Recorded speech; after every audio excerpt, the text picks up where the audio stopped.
Welcome to Breaking Big, where we interview people about their careers in the entertainment industry.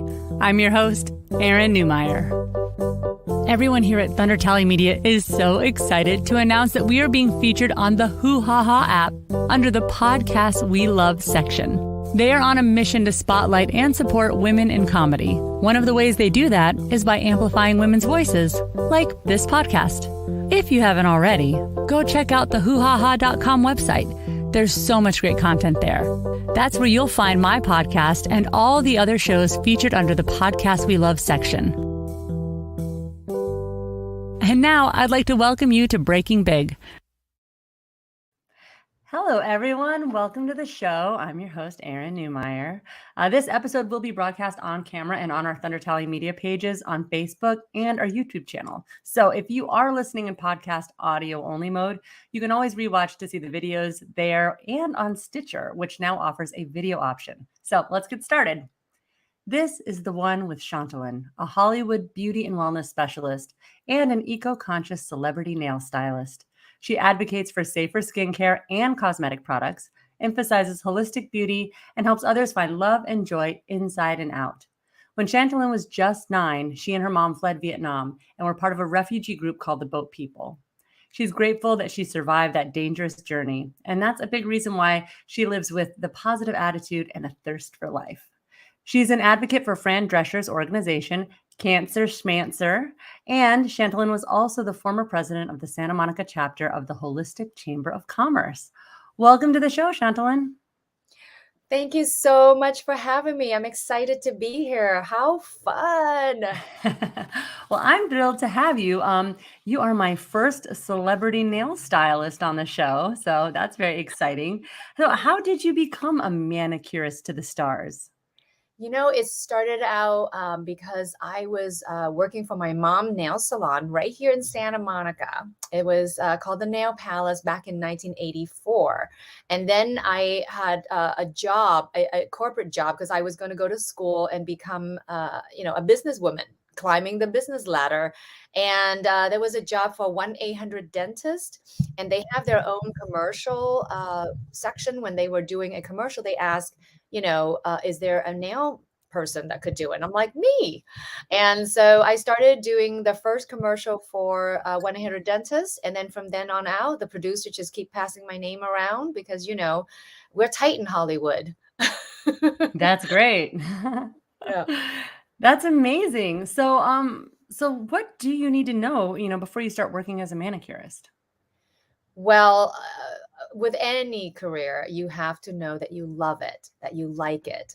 I was 9 years old, 10 years old, and I was painting my mom's nails. It was easy for me. It was something that was not much of effort. And, I love being creative, artistic. So you got to love the creative side of doing nails. And as well as for me, it's also the health and wellness. I tell people all the time that I do not just a regular manicure, pedicure. I actually do like a medical manicure, pedicure, what you need, shaping your nails, massaging your hands. It's not just feeling good, but it's all good circulation for the hands and feet. So it's the whole thing. If you want to break into the business, make sure that you love they're going to be touching people, holding hands and taking care of them. Yeah, that's so cool. I know we had a guest on the show, Ashley Covington, who you do her nails, and she just said it's the most wonderful experience.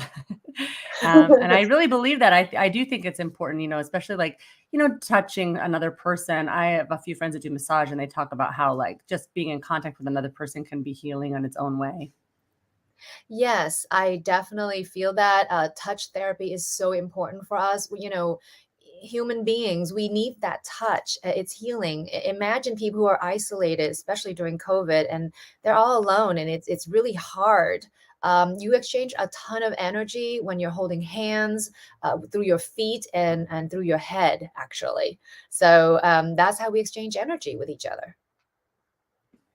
I love that you're also focused on making the beauty industry more healthy. I know in my own, if I look at my own set of products at home, I've been trying to buy things that are more like, no animal cruelty and I think the New York Times just published a whole article listing all of the hidden chemicals and things that we don't realize that we're exposing ourselves to.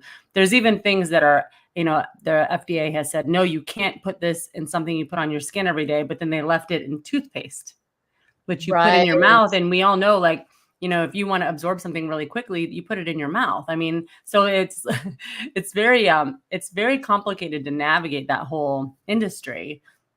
And so I'm really Yeah. glad that you're doing that. And I wonder, when I walk into a nail salon, one of the first things I always noticed is like it always has that very chemical smell. So I wonder, what are like the hazards of that job? The air definitely. And it's so funny when you're in it. When I was working in a nail shop. And when you're in the nail shop, you forget after a while, you get used to the smell. And so you don't smell it anymore. But yes, when a client first walk in, you can't help but smell all that chemicals. And as I'm one of the first manicures in Hollywood to clean out my kit, and it still smells, nail polish is nail polish, but we choose, or I choose the least amount of chemicals possible. Definitely no toluene, no formaldehyde if possible. I use as clean and clear as possible, because it's important. It absorbs right through your skin. And that's why, when you take sublingual medications, homeopathic, it goes right into your bloodstream. And it can be a hormone disruptor, an endocrine disruptor, and can be cancer causing. In the United States, unfortunately, we only screen out 30 known toxic ingredients, where in the UK, for example, or in the EU, I should say, not the UK, the EU, for example, they screen out 1,400 different chemicals. So here it's really important to educate the consumers to read the ingredients. If you don't understand it, you have to do some research. And then also there's wonderful apps out there that helps you with that. I love the EWG, which is the Environmental Working Group. They will screen out a ton of products for people. And they have something called the Dirty app or something, where you can just like scan a product and see if they had done some research. So, you start simple. I definitely in the health and wellness field, because I did have allergies my whole life, and doing nails did not help me. I had to wear a mask way before COVID. I was wearing mask every time I filed nails because the dust is in the air. I'm so glad you mentioned those apps. They were actually a couple of the things that were mentioned in the New York Times article. So maybe I'll drop those in the show notes. There's they also talk about some of the labeling. Like, I'm reading off of my notes here, but USDA organic can say that it's made with organic materials, or if you look for a label called Cosmos Natural, the products are audited based on their ingredients, but also the manufacturing process and eco-friendly packaging.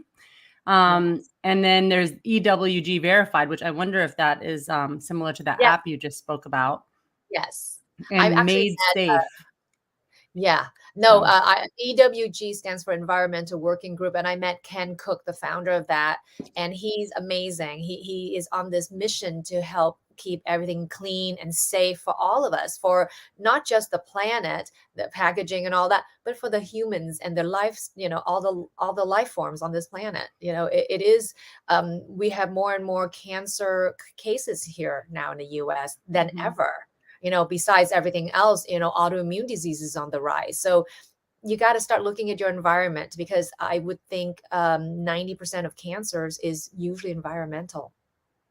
yeah, I mean, I definitely think you're onto something there, and I don't want to go up down a political rabbit hole, but I do definitely think that just as an individual person, one of the things you can easily do is vote with your wallet. So if you spend the money on those products, like the vegan, I just bought Sally Hansen has a vegan nail polish, and I'm not like getting really behind Sally Hansen because I don't really know a lot about their company in general. But I was just curious. I wanted to see if that nail polish lasted as long or worked as well as their non-vegan one, and it does. So I think that there's a lot being done to promote this, and as long as we are spending our money on those things, then we're kind of like voting yes, please do more of these, And then I don't know if you've ever used any of the makeup line by NYX, NYX, but they have cruelty-free stamped on all of their products, so they don't test on animals, which that's important to me. I'm an animal person. So. Oh, yeah, no, it is important. We don't need to hurt any life form here on the planet. Uh, but yes, the voting with your dollar is one of the things that, at Cancer Schmancer, I'm a big activist, and we talk about that all the time. The manufacturers don't want to kill you, they just want to sell you. So if you keep Mhm. buying the things that you believe in, eventually they're like, oh, there's a demand for this, so let's just make it cleaner, make it better because people are asking for it. So that's Mhm. always important. Yeah, that's amazing. Well, so I wondered, since we were talking nails, I'm a little bit of a newbie when it comes to nails. I feel like I never really got into having gels or anything put on. So I'm just wondering, like, what are the differences between gels and acrylics? And I've seen those like powder dips, and then my daughter keeps trying to get me to buy these stickers all the time. Well, I'm glad your daughter's asking for sticker because to me, that's the least amount of toxicity in the nail products. At the end of the day, acrylics, powder dips, gels, all of those are still synthetic materials that's on your nails. It's not allowing your nails to breathe. We talk about, if you get any of those things, the maintenance is every 2 weeks. You have to get it filled to get it perfect. And I feel like if you need to do it for a job like an actress or something, maybe, but just for fun, be mindful because all of that goes right into your bloodstream at your fingertips. That's where your nerve endings are. And then they have to take it all off. You're ruin the nails right there. And sometimes the damage goes way deeper down to the root of the nails, and that's what you don't want. So I always advocate for cleaner, healthier nails if possible. And again, of course, if it's like a music videos or some nail design for a fashion show, it's a one-time, one-off thing. I'm okay with that. It does seem like it's like the same problem I have with, coloring my hair. It's like if I don't do it, if you don't keep up on the maintenance, it's like all of a sudden you look kind of scary. And I feel like that's what happens with the fingernails too. It's like if you're not on it, they actually look worse than something like somebody that has a chronic nail biting problem. Well, I don't want to do nail biting either, but because nail biting, again, people don't realize everything we do, we're a one whole system. When you're biting your nail, you're pushing against those nerve endings, and it is making a nervous habit, an anxiety thing. It affects your heart, it affects your central nervous system. People don't realize, and then it's gross, it's dirty. Where's your hands been? you know, you want to find ways to channel those nervous energies to something healthy. I rather we are putting on nice, clean cuticle oils and have it rub in. Just rub on your hands or massage your hand with good oils because that's more That productive. sounds lovely. Yes, and it is lovely. And it is lovely. Yeah, it feels good and it's good for you. So I like I said, if you can help it, go for natural nails. That's more of the trend right now for me. Well, I think you were mentioning earlier about like how sometimes it's artistic expression, like with Yeah. the nails, what we've been doing is like I've got all these little nail art things and I do little nail art designs on my daughter. Now it's very challenging. I'm very impressed with anybody that can do the nail art. But I think that's also part of it. It's like there's this desire to have these really cool nails that are more than just a plain color. And then, next thing you know, we're just full of like press on Yeah. nails or something. Yeah, you know what? I like press-on nails. I actually have done so many jobs with press-on nails. Like I worked on Dancing with the Stars. I do the promos for the show, and sometimes we do have to use the press-on nail because we're changing it so quickly, and we have a short window.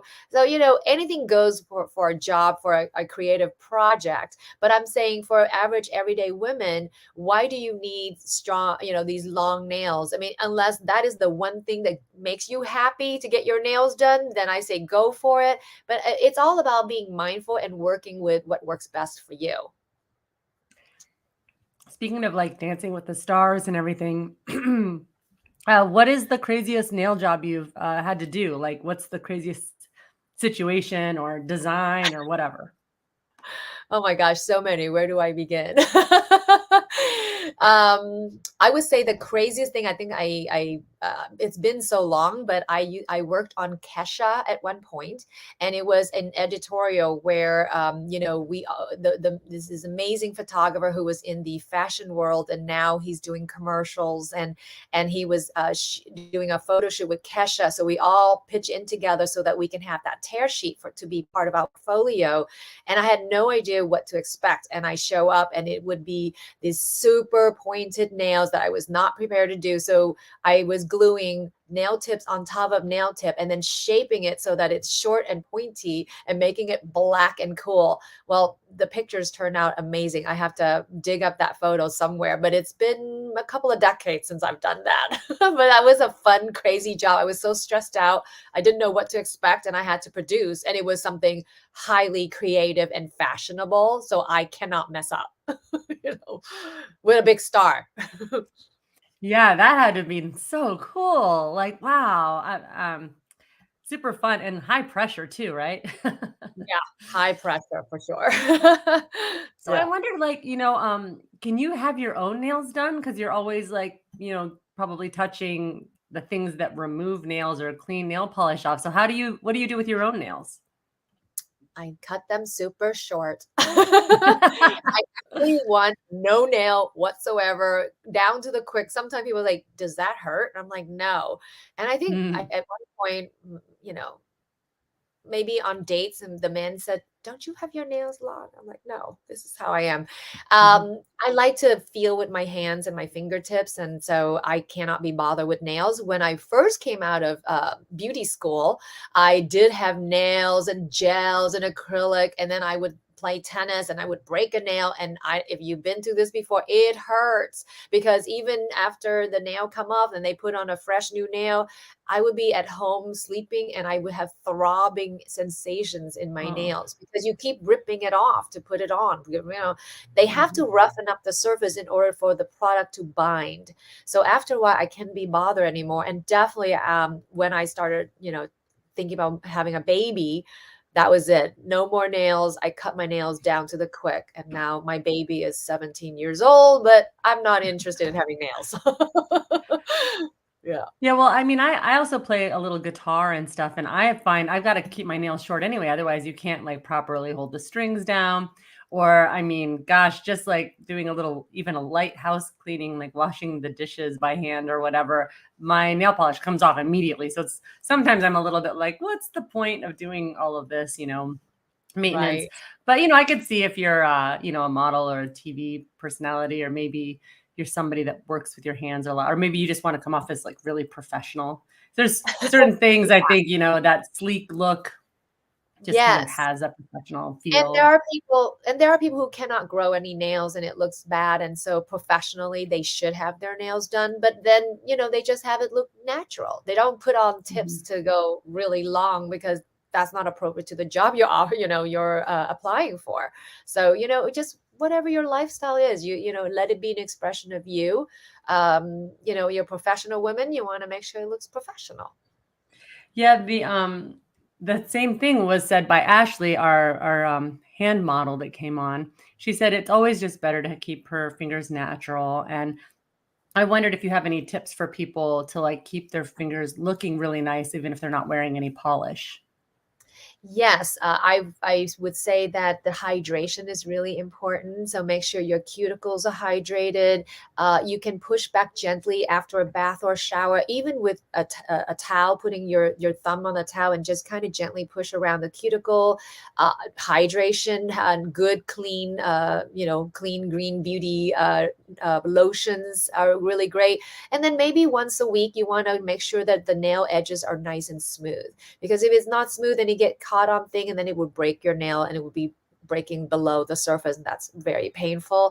So I think once a week you give it, a little shaping, and make sure everything is always hydrated so you don't get those hang nails. And if you do get hang nails, clip them after your bath or shower, because when you clip them dry, then you clip off too much, and then it grows back more. If Mm. you wait until they're wet, because the skin is very thirsty. So when you put water, it plumps up. So when it plumps up, then you can see the hangnail even better. So then you just clip only what's necessary, or the excess, I should say. you know. Oh, that is So a great tip. Um, Yeah, I was wondering about this. Like, I don't know if this is a myth or not, but it's something my mom told me when I was young. We also used to sit like in front of the TV and we would like file our nails and draw our nails while we were watching TV at night. It was kind of a thing we did together. And she yes. actually got into doing nails for a little while many years ago. But she used to tell me that you could only file one direction. So if you like went back and forth, that it would like break down the nail and it would cause it to split. Is that true? Yes, if you don't know what you're doing, keep it to one direction. And the general idea is to go from corner to center. So if you want to go one direction that way, and then do the other corner to the center, and that's good. And then also the buffer is really soft, the soft spongy thing, and it has like a super fine sandpaper type of thing on it. It keeps everything smooth because the whole point is to not get snagged. When you go back and forth, all the fibers underneath there shows up, and then it dries up and it becomes kind of sharp, and it gets caught on thing or scratch your nylons or your leggings, or Mhm. or just get caught on things just because it's uneven and not smooth. You want to keep it smooth. That's the whole point. Keeping it smooth. I like that. That's great advice. Yeah. Um, so I know you're a mom, and it's always a challenge to be a working mother, a momtrepreneur. So I'm wondering, how did you balance it, especially because it's not like you are, focused only on just manicures in general. You're doing manicures for the industry, and the hours in the industry are insane. So I don't. How did you manage that? It's funny, just for the manicurist alone in the industry, it's actually really it's really easy actually, because I chose the nail business because I can say no to jobs if I needed to. If I couldn't get a babysitter, then I don't go. And it's a wonderful industry in that it's conducive to that. And oftentimes, if I have a big job, they'll hire me, and I also have assistants. So there's always backup. So I actually have the least amount of pressure of everyone, because obviously hair, makeup is really important. You can hide your nails if you have to. You can't hide your Mhm. face or your head. So with the manicure part of the industry, I'm lucky. I'm really blessed. And then once I'm done with, let's say it's just one look, and I'm done with the nails and then dry, once the person goes in front of the camera, I am released. And so everybody's a little jealous on set with me because I get to leave a little earlier than normal. Unless it's a fashion show where we're having 3 outfits and we have to change the nail polish and change the color and change the shape and do the different design. That happened. And then of course I stay all day. But other than that, it's pretty easy going. And sometimes my producers call me and say, I need you to do this job. And I say, well, I have another job at such and such time. They say, okay. And sometimes I can do 2 jobs in the same day. So will Wow. depend a little bit legally. Legal. Uh, that actually brought up a story. I heard one time that you drove and met somebody and like did their nails in a parking lot, like at the very last minute. I don't know. I feel like it was either like early in the morning or later at night, or so it was just some crazy thing. Does that kind of thing Yes. happen very often? Not very often, but I've been in many different places. We've done it in a parking lot where the security guard came by. What y'all doing? It's like trying to tell us that you can't be doing your nails here in the parking lot. And we're like, okay, we went shopping, and we got to do it in our car. We do whatever it takes to get the job done. There are times, I know one time I worked for ABC and did these promos, and they move location. And people don't always tell me, and I just have to be right on top of it. I'm like, where we are going? What are we unpacking and packing for? So I've been in weird places, and there's time where someone is not feeling well. I've done a whole pedicure in bed, you know, it happens, so I go where the job goes, and I'm so good and adaptable, so that when I'm on set and people, there's no space for me really. So I would have a set kit that's all at my fingertip, and I'm wearing it like a shoulder bag, and I'm doing the nails while they're getting their hair and makeup in a trailer where we're all tight and thin in there. And I work around the hair and the makeup person all the time. So it's just, Mhm. I've gotten really good at, like, I don't need much. I just need a little bit, and then I get it happen. I get it done because I'm supposed to. And I guess that's why they hire me.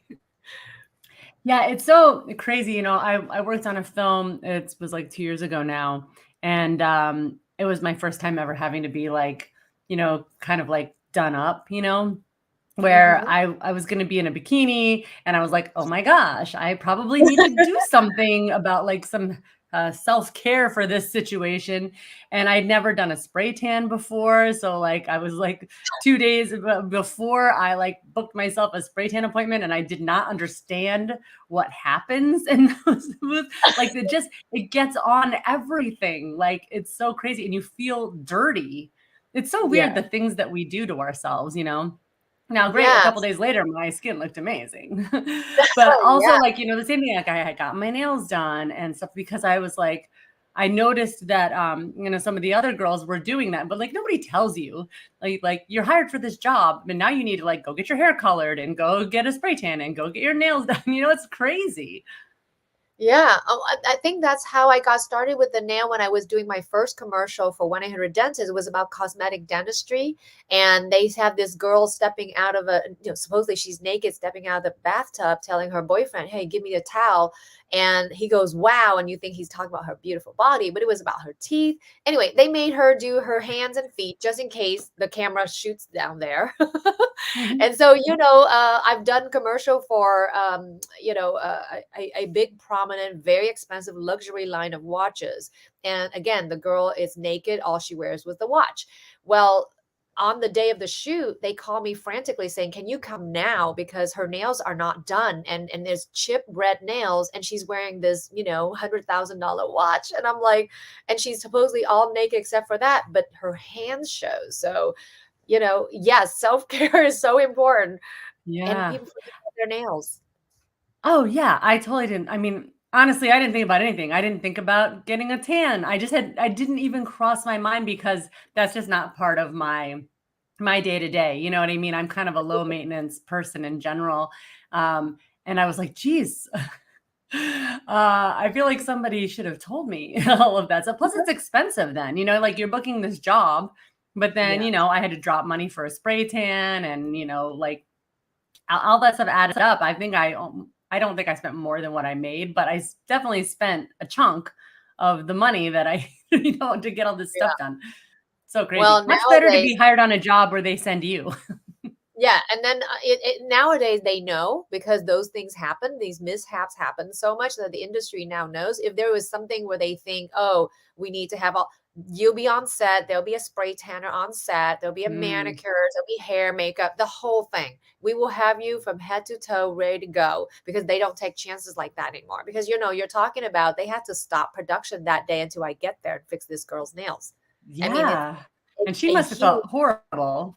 She felt horrible, but no, again, no one told her to go get her nails done, so how Mhm, was she supposed to know? And I came and I saved the day, 'cause, mhm, like, "Oh my god, thank," and to this day, people who from that shoot, they will say, "Thank God that day you came because everything came to a halt." mhm, mhm. So I also know you do a few other things. Like you're definitely one of those people that is, busy with lots of careers running all at the same time. Like for example, I know you work with Fran Drescher's organization, Cancer Schmancer. What do you do with them? Well, I don't directly work for them, but I am definitely an advocate because she and I are definitely, on the same alignment with health and wellness. She had cancer, survived, and lived to talk about it. And now we're educating people to be mindful about what they put in their body, on their body, around them, and the body, mind, spirit connection. Because in order to be happy and healthy, you can ignore any of it. You can, work out like a fiend, eat well, but if you don't exercise, you're gonna get out of shape. And if you're stressed out, then none of those things really matter because stress kills you. So you Mhm. have to have that mindfulness about everything that makes you feel comfortable. And I love what she stands for. And she talk about women in entertainment. I mean, she's the head of our SAG after union, and she's amazing. And she talks about how do we you know take care of each other, not just ourselves, but take care of our own health and our community, our family, and the world at large. And I love her. I call her my sister. She's my big sister, and she's a star. So call her my sister. That's so cute. Well, I read a little bit about what she went through. Oh, there she is. Yeah, that's the Grammys, and I had Wow. I came in. Brenda Cooper is her stylist. She's the stylist from The Nanny, and she said you got to put the same burnt orange frosted color for her nails for that particular outfit. So I did. I found the exact color, and Fran took that photo just for me to show off the nails. Wow. That's so cool. That's so sweet. She's so sweet. Yeah, well, I read a little bit about her story, and the thing that really stuck out to me was that she had to advocate for herself so much because she kept thinking that there was something not right, and everybody kept saying she was fine or misdiagnosing it.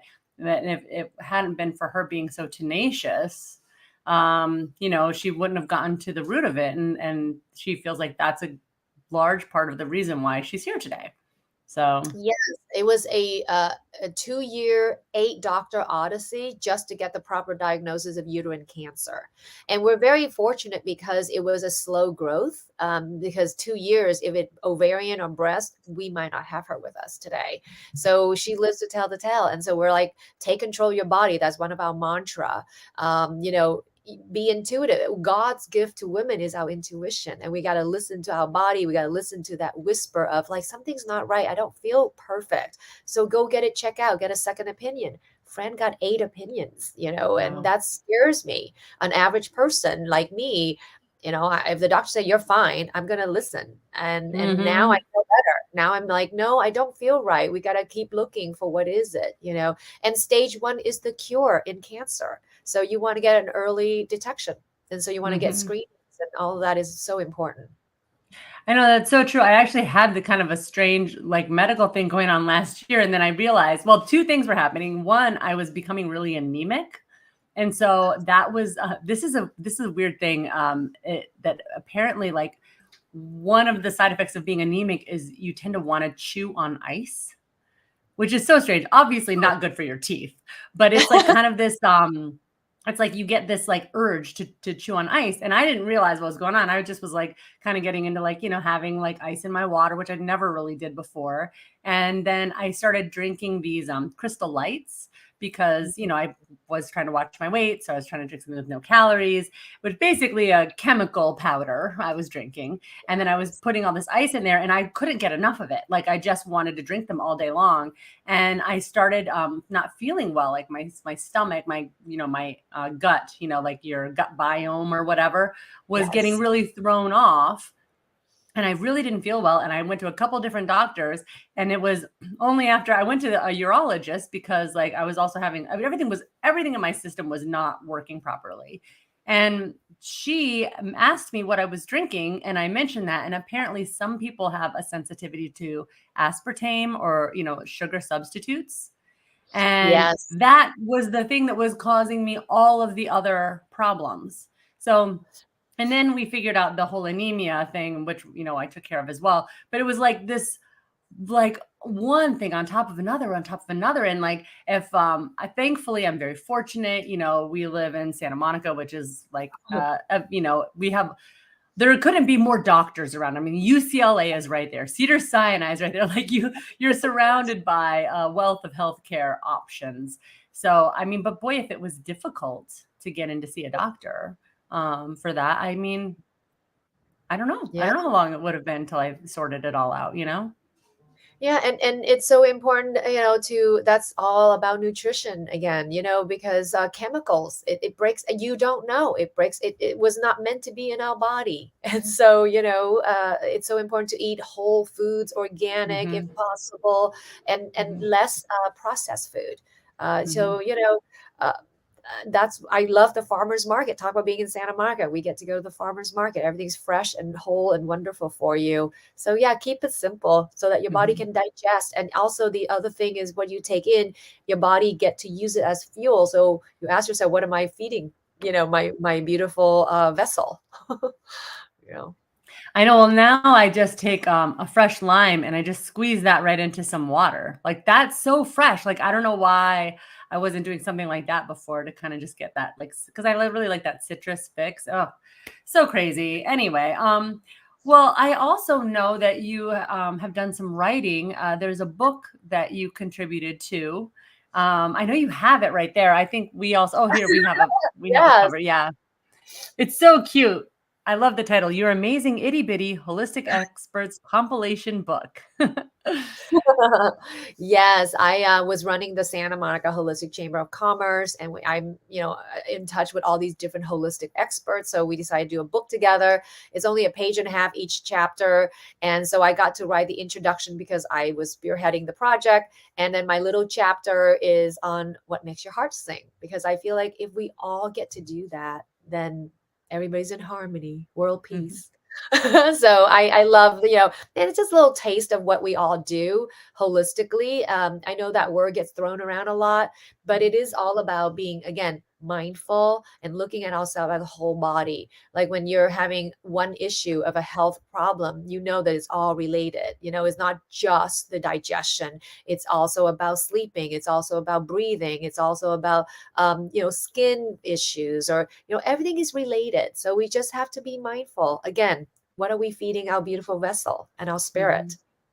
Well, you're right. I just I was helping someone with a voiceover for ADR for a film here this morning, and we were talking about both of our kids have type 1 diabetes, so we're talking about the different ways to manage it. And like with diabetes, carbohydrates, when you eat something that has any carbohydrate in it, including like potatoes and rice, not just like cookies and cakes, which are more obvious, you're adding all this sugar into your system, and then you need the insulin to make your body able to process that. Otherwise, you end up with sugar in your blood, which is very damaging.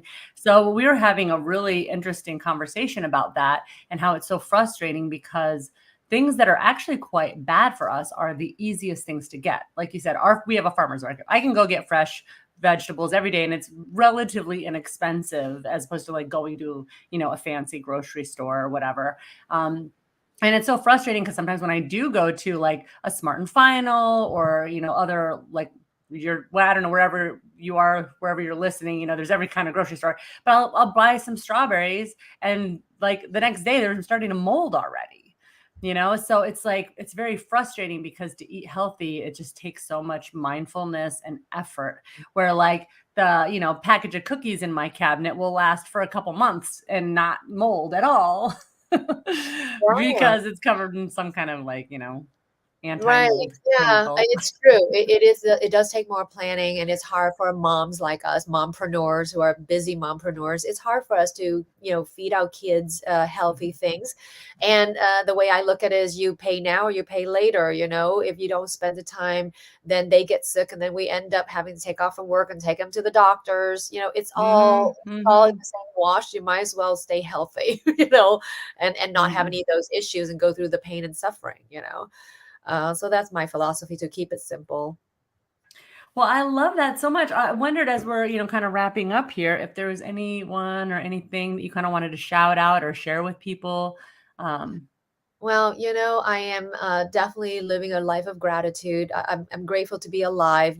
My mom and I, when we escaped, I almost drowned. So for me, it's a second chance at life. So I would say thank you to my parents for having me. Thank you to my mom for her tenacious ability to just keep going and escaping out of Vietnam, because it was several attempts before we made it. And, I live this life of gratitude because it keeps me present also. If you start out every morning and saying, you're grateful for whatever it is that's happening in your life, top of consciousness, it's become a lifestyle, and you don't have space or energy to be upset.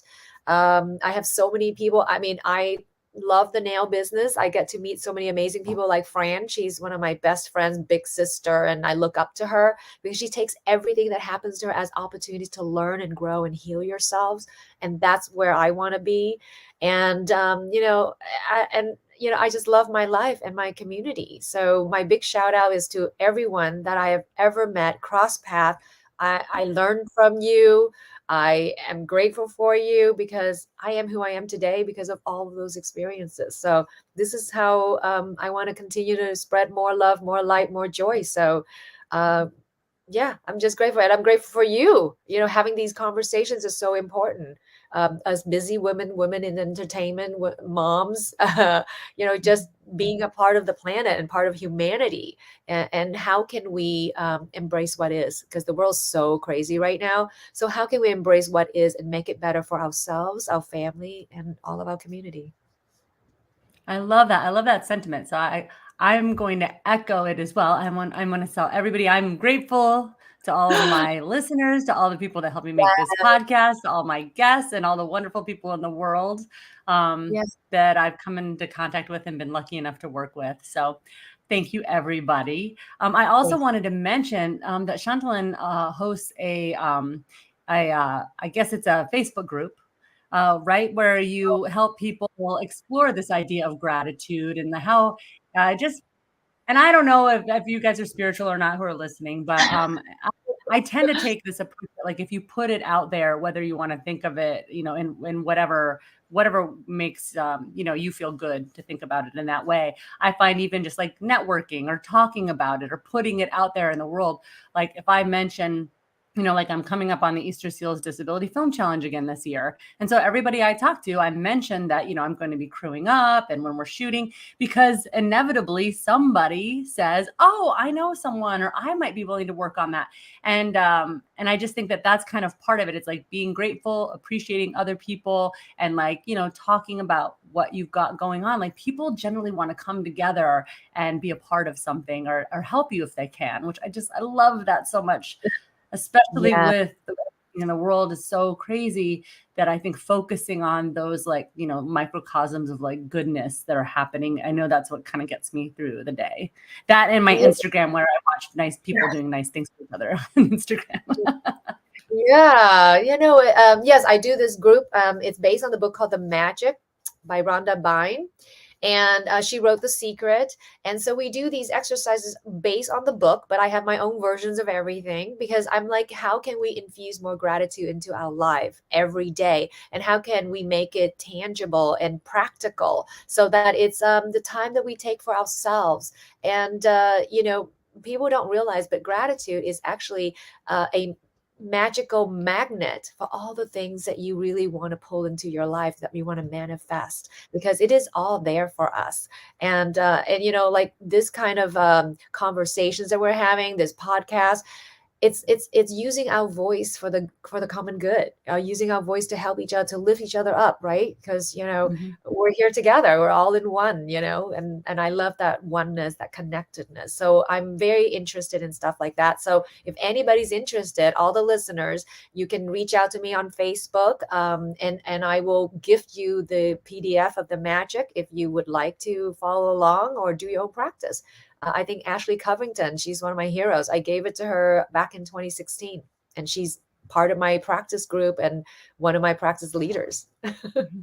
Yeah, and I think you said it's really all about practicing gratitude. So I think that's kind of like a daily exercise where you follow along with the prompts, where you just, actively participate in this idea of gratitude, which I love. And I mean, I've tried to teach my kids to say, please and thank you from the beginning of time, but I think Yeah. it's more than that. I think really being grateful and feeling that gratitude, it can totally change your attitude about whatever you're dealing with on any given day. So I love that so much. I love your message. I really enjoyed having you on the show. If you want to keep in touch with Chantalynn, she has a couple links available. Like she just mentioned her Facebook page. She's on Instagram at chantalynn.la. And then I'll also put other links to her website and those kinds of things in the show notes, so you Oh, can stay in touch with her. And well, it's just been so great having you on the show. oh, thank you so much for having me. This is so much fun. Thank you. All right. Well, I guess we'll see you next time. All right. Have a great Well, that's magic. our show. We hope you loved it. If you did, make sure you're subscribed, tell your friends about it, and why not write us a review? If you know someone that would make a great guest on our show, drop us a line. You can find us on Instagram at Thunder Tally, or go to our website, thundertally.com. This show was produced by Bex Francis, edited by me, Erin Newmeyer. The music was performed and written by Dylan Newmeyer. And our sponsor is Filmcraft LA, so make sure you go check them out. This has been a Thunder Tally Media